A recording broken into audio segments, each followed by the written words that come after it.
Friends, welcome to another video lecture for Greek exegesis of Revelation. This video lecture will survey some strategies and approaches for reading Revelation as they are presented in the introduction to the commentary by Schüssler Fiorenza.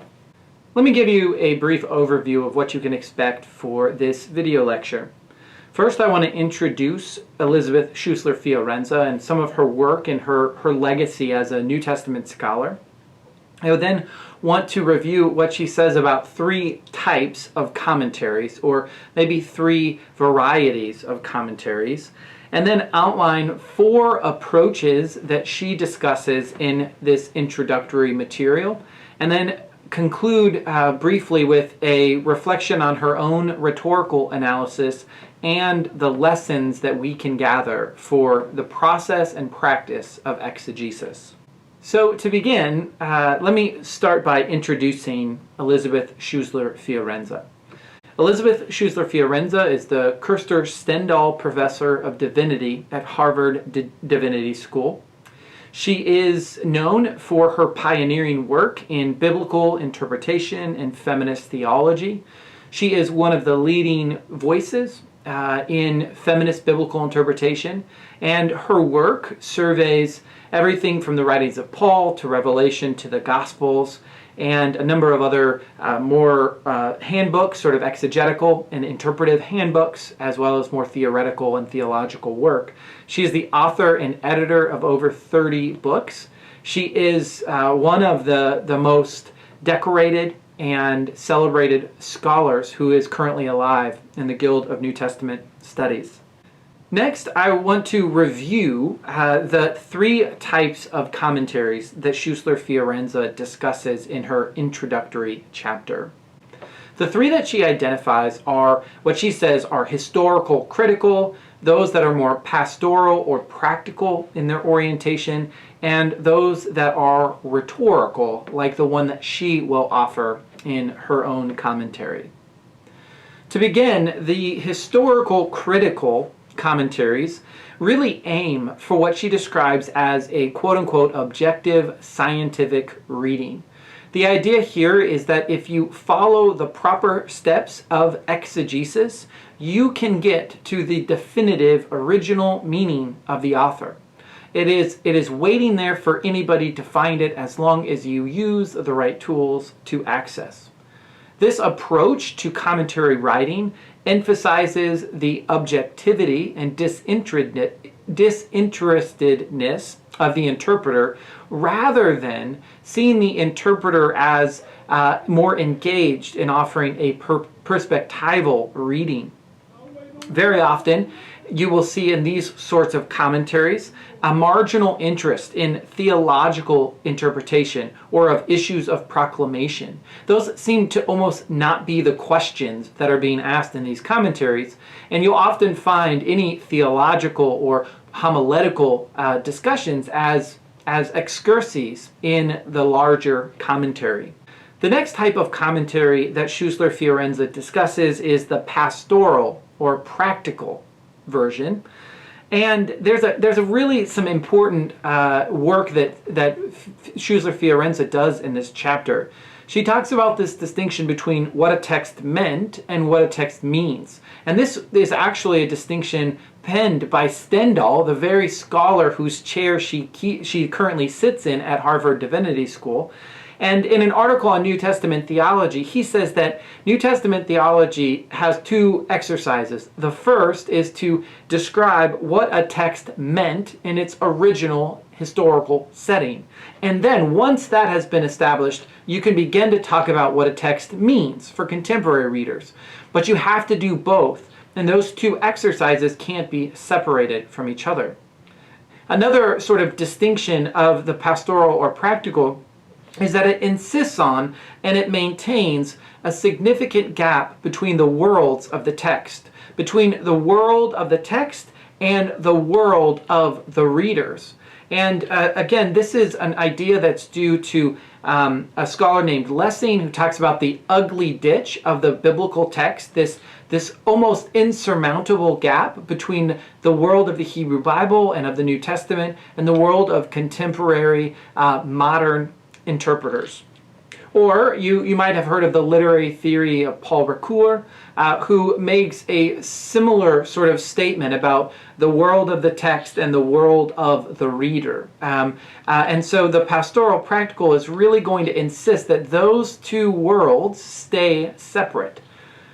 In effect, the pastoral and practical also turns the biblical text into an artifact, into something that needs to be unlocked or excavated to find that sort of what it means in a contemporary sense.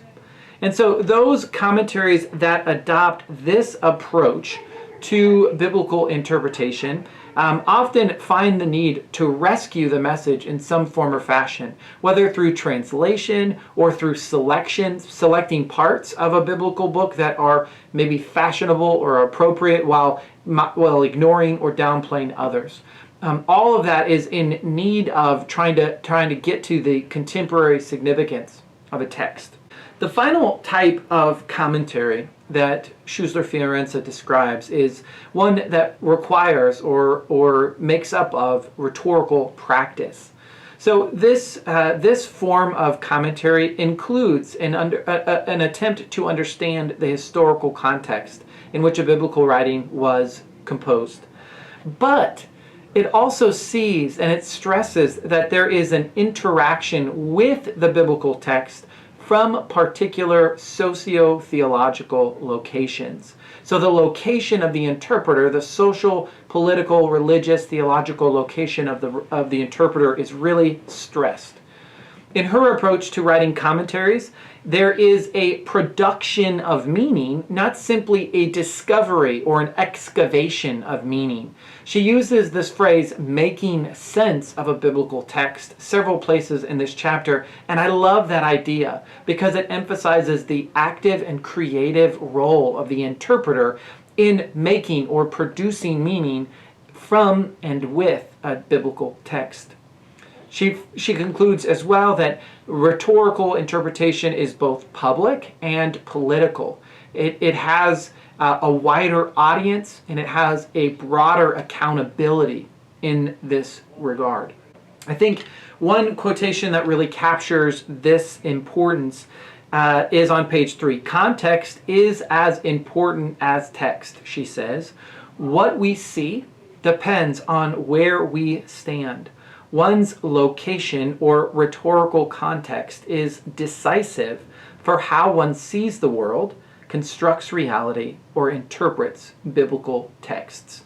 This, I think, is really what distinguishes Schüssler Fiorenza's approach to biblical interpretation generally and of Revelation in particular from many of the other commentaries that you may engage in your future study.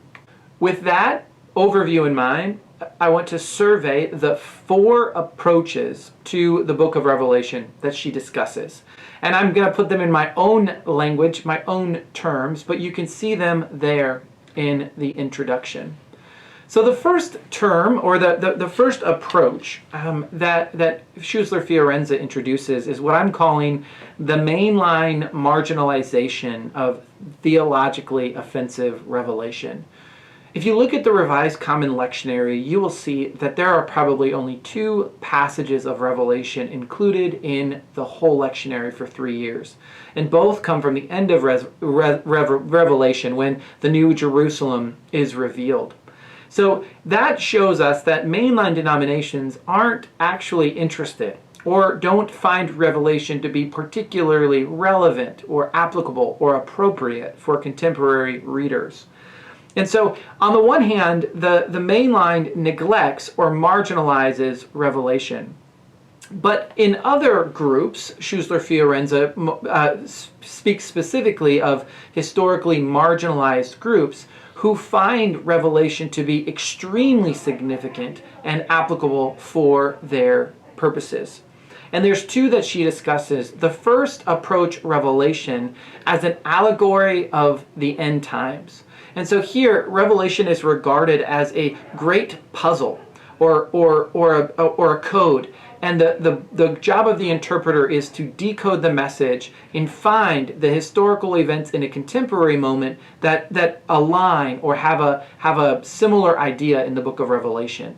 So it's a whole chronological allegory for contemporary readers, ultimately with this regard that the world is under the power of Satan, that world leaders who can be identified based on clues in the text or clues in the news are the same sort of malevolent actors that we see in the book of Revelation. The second approach, or the third rather approach that Schüssler Fiorenza discusses, again, mainly among marginalized groups, she suggests, is that of typology of oppression and liberation. So it's not so interested in mapping a timetable, a contemporary timetable, on an ancient one.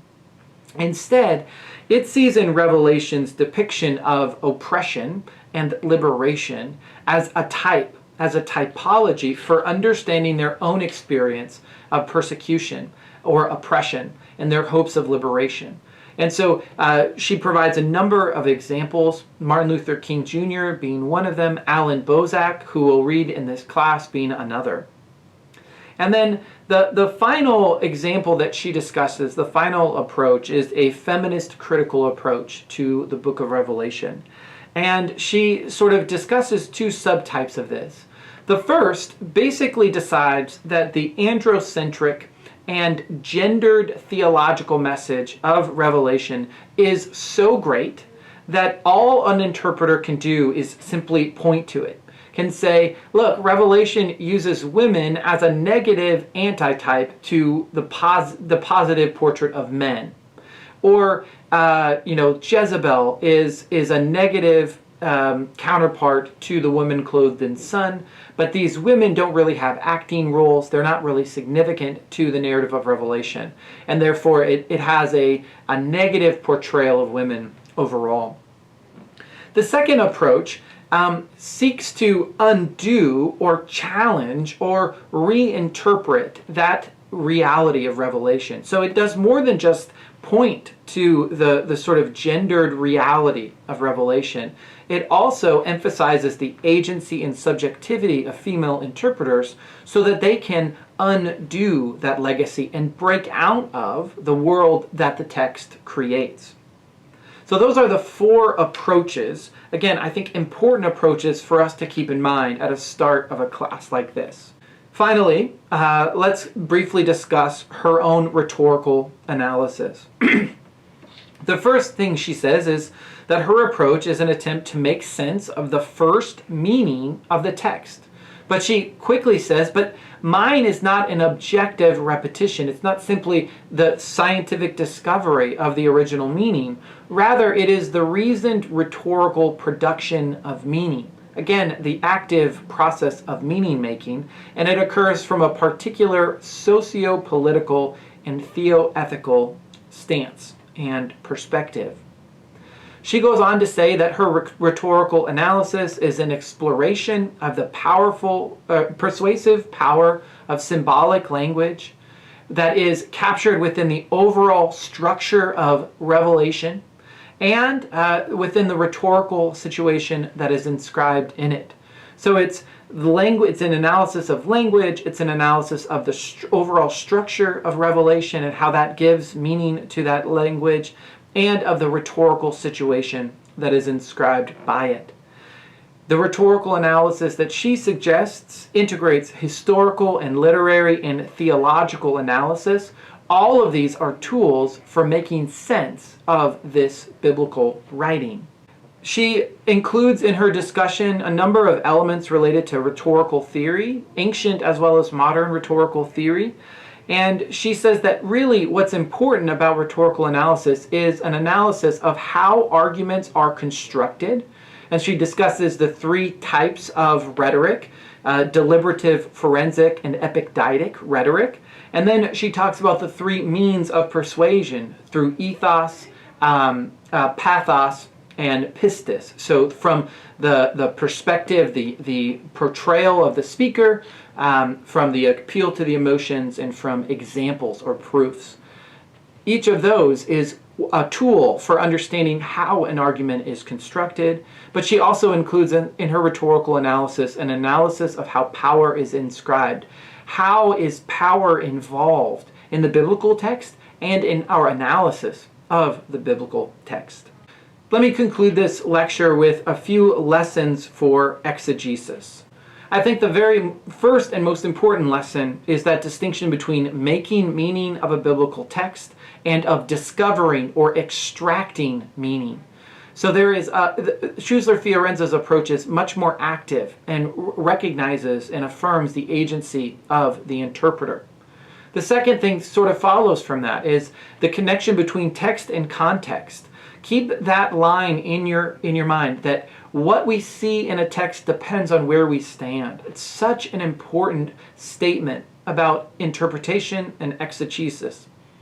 The next thing that I would say follows from that, and that is the importance of asking questions and utilizing the tools for analysis. If we don't all stand at the same place, then we certainly don't all ask the same questions about the text. But our process of asking questions, of observing and seeing and clarifying what we see in the text and how we see it in the text, this is the very work of exegesis.